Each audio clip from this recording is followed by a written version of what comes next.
Hello and welcome to Women's Health. Today our topic is stroke. Our guest today is Dr. Ridhima Bijlani, who is here from the Lincoln Medical Education Partnership, and she is a first-year resident with that program, and we'll be telling you a little bit more about that program at the end. What we want to talk today about is a very important topic and is something that we are seeing more of and we want to know more about. So we welcome you and thank you for joining us today. Thank you for having me here. And this is a very serious topic, the idea of stroke. But I think a lot of people have just sort of partial information, but maybe not a lot of information about what a stroke is, what are some ways to prevent them, and what are some of the treatments. So let's start out first of all by talking about when someone says this is a stroke, what are they talking about? What is a stroke? Yeah, so stroke is basically a brain attack. You know how there's a heart attack? The stroke is an attack for the brain. Okay. Okay, so what happens during this time is the blood supply to the brain is not getting there properly. You know, the oxygen to the cells is not being provided optimally, meaning that the brain cells are probably dying. And depending on which part of the brain or which cells are involved, you see symptoms like facial droop, muscle weakness, visual changes, and honestly, this can happen at any time. It's not like when you wake up in the morning, it can happen at that time, or before you're going to sleep. It can happen at any time. At any time. Yeah. And what are the percentages of people that have strokes? I mean, how prevalent is it that we're talking about? So each year, there's about 800,000 people who have a new or a recurrent stroke. Wow. And every 40 seconds, there's a stroke happening. Wow. Yeah. And is it more prevalent among men or women? So there is an age and a gender component to this. As we age, you know, the risk for having a stroke increases. When someone's younger, men tend to have more strokes when they're younger, whereas women, if they have strokes, they're more likely to die from it. Okay. Yeah, So that will be at the end of their lives more often than at the beginning. Yeah. But we do see more happening with younger people, it sounds like. Okay. And so sort of like what's the dividing line between what we would consider to be the younger group and the older group? Well, you know, recently I've seen a stroke happening in a 19-year-old, so there's somebody having a stroke that young, and then there's people having strokes at 50, there's people having strokes at 70, people having strokes at 90. So now, you know, there's a huge, you know, that gap is huge. Right. It's hard to say that this is the age that it's most likely. That's there. I mean, as we get older, your risk for having a stroke is higher than when we're younger. Right. So I think we have a tendency to think that of it as just older people, but that isn't so true anymore. Yeah. Okay, well, let's talk about the different kinds of stroke, because there are some differences between, when we say stroke, there's actually several different kinds, right? So let's talk about what those are. So there's two types of strokes. One is an ischemic stroke, meaning the blood supply to the brain or the brain cell is not getting there properly, so there's a blockage. And then this is you could say the more common kind. And then there's an hemorrhagic one, meaning that there's bleeding. So this is a blood vessel supplying the blood to the area of the brain or the brain cells, and it bursts, and there's bleeding there. This usually causes more problems in a long-term setting.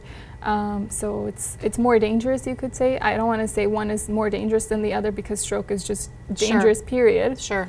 And then there's something called a TIA, which is a transient ischemic attack. It presents just like a stroke, so you see muscle weakness, facial drooping, visual changes.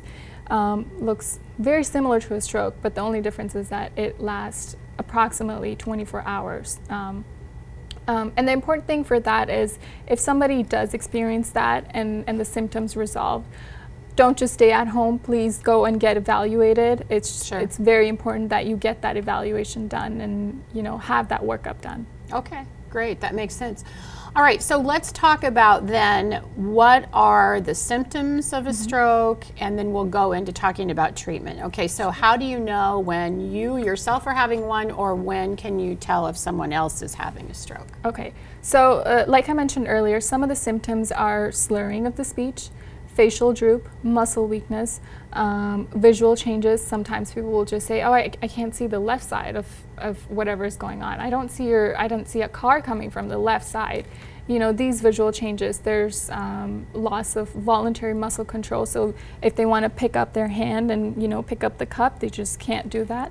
These are a few of the symptoms. Yeah. Okay, great. So if you're looking at someone and you see something happening to them, then those are the signs that you need to call 911. So, for example, if you're sitting at home and you see your parents, grandparents, suddenly they talk differently, they have slurring of their speech, or, you know, they're just acting a little bit different, I think it would be a good time to call 911 or just get them evaluated as soon as possible. Okay. Yeah. So when they get to the hospital, then what are the immediate treatments? So, like I mentioned, there's 2 different types of strokes. It depends on what kind of stroke you're having.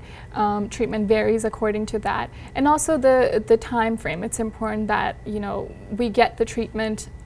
There's that window for a specific treatment. It's usually 3 hours. So when you get to the hospital and the doctors ask you, hey, when did you start having these symptoms? It's important to know because there's a window of treatment that we have, and we can give you some medicine during that time. Okay, so within the first 3 3 hours, or so, exactly. if there is a medicine that's given, then that can be really help to prevent the long-term problems? Exactly. Okay, Exactly. great.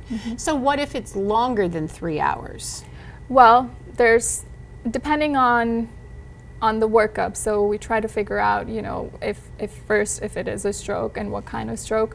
Then again, like I said, you know, if it's a stroke that's a bleeding, the bleeding kind, then we don't give you the treatment for the one that's causing the blockage, you know. Oh, okay. It really depends on what kind of stroke it is. So how can they evaluate that? Can they evaluate that really quickly then? Yes, there's, you know, there's CAT scans that can be done, so they get basically pictures of your brain and figure out if it's from bleeding or from blockage. And they can tell the difference between an ischemic stroke and hemorrhagic and the TIA?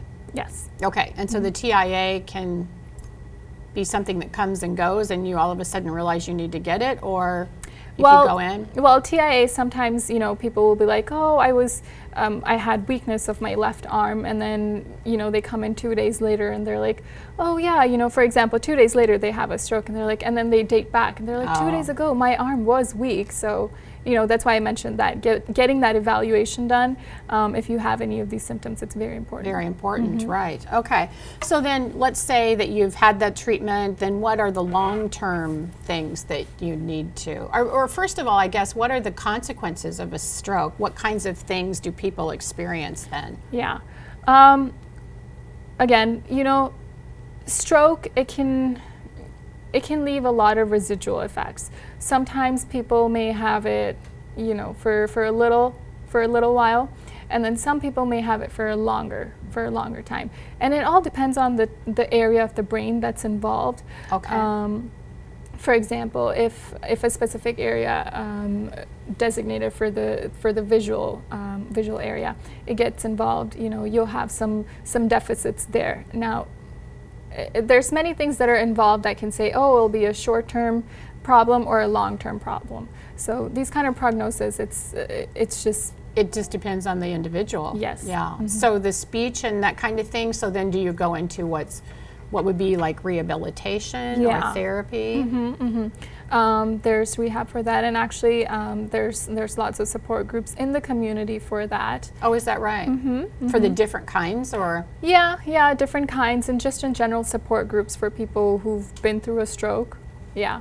Oh, really? Okay. Well, then we'll try to remember to put that up on our screen so that anyone who is our viewers that are watching can maybe get some help through some of those support groups. That's really good to know that we have those in our community. Yeah.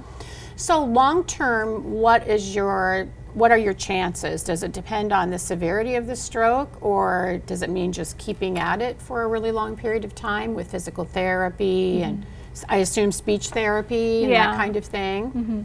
So you would need some physical therapy, speech therapy. Sometimes, you know, physical therapy, what they do is try to help you gain that strength back. And Okay. it's important that people who have had a stroke and go through physical therapy, that they continue that lifestyle. I know that the physical therapists tell them that these are the exercises that they can do at home, and it's important that they continue to do those. And you use it or you lose it. That's what it is. Okay. So continue working on that muscle memory and make sure you have your strength there. Okay. Yeah. And I've read also that a lot of stroke victims, or at least, and actually sometimes what I've read is a majority of them have swallowing issues. And so then what helps them with that? Is that physical therapy as well? Physical therapy, not so much. But when you have that swallowing, that's more of a concern, and sometimes rehab can help with that. Yeah. That's good. Yeah. That's yeah. good. Yeah. Because that would be very difficult. Yeah. That's right. So let's talk a little bit about younger people. Why are we seeing an uptake or an increase of younger people having strokes? Yeah. Well, just in general, our lives are very stressful nowadays. The increase in obesity, these are all risk factors that increase your risk of having a stroke. When you have all of this weight gain, you welcome a whole bunch of diseases, and that just increases your risk of having a stroke. Okay. So it's important, when you're young, you maintain a healthy lifestyle. So get some exercise during the week, eat a balanced diet, and try to have some sort of method of stress relief, whether it be yoga, exercising, talking to the family over the phone, whatever it is, just something that you can release stress. Okay. Yeah. So like high blood pressure, does that contribute to yeah. the ability or cause of stroke then? So high blood pressure. High blood pressure, high cholesterol, diabetes, smoking, which damages the blood vessels, and then it causes high blood pressure, which can lead to a stroke. Sure. Yeah. Sure. So it's all tied together. Yeah. It's all that vicious circle. There's certain heart disease like atrial fibrillation. Yeah, that puts you at risk for a stroke sure. as well too. Yeah, that makes sense then. So older people who have had some issues with their heart Yes. then can eventually cause stroke because of the weaknesses of their heart and vessels. Okay, that makes a lot of sense too. Is there a genetic component to having a stroke? I mean, if someone in your family has had a stroke, does that mean you're more likely to have one? So, because stroke is such a multifactorial disorder, when someone does have a stroke, there's a lot of things that are accounted for. But if somebody in your family, say you're a parent or your sibling, somebody closely related to you, has high blood pressure, high cholesterol, diabetes, and also had a stroke, you do kind of share the risk factors like that. Okay, Yeah. so you share the risk factors because you share the propensity for heart disease, high cholesterol, blood pressure, high blood pressure, right? So all these things that we're talking about with good health really are important for lots of reasons. Yes. Eating right and getting exercise and developing that lifestyle from a young person, from a young age on, which I think is so important because our schools right now are really stressing that kind of healthy eating and helping our children to get out and exercise, and walking tracks that they've put in at the elementary schools and all those kinds of things really do help the young people to see that developing a healthy lifestyle when you're young is so much easier than waiting to be somebody my age and then trying to make yourself exercise. Yeah. So that's really true. Let's talk a little bit about your program. I know that you are part of the Lincoln Medical Education Partnership. Would you like to tell us a little bit about the residency program and what that's all involving? So I'm a first-year resident, and there's family medicine residency is 3 years. So you see first years, second years, and third years. And each year has about 8 physicians, and then we have approximately 8 faculty physicians. And at our family practice center, we do full scope family medicine. So we do OB, GYN, geriatrics, pediatrics. One thing that people don't really know is, for example, if you are a patient of LMEP, Which is the Lincoln Medical Education and Partnership, Okay. Also known as the Lincoln Family Medicine Center. If you are a patient there, anytime you go into the hospital, we come there and we actually do manage your care there as well. So it's not just outpatient. We do go inpatient as well, and help with the management there. That's great. Yeah. So how did you find out about, are you from Nebraska? No, I'm not from Nebraska. I'm from Canada. Oh, Canada. Yeah. So how did you find out about us in Lincoln, Nebraska? So I actually did an audition rotation here. This program was really wonderful. I loved the community here.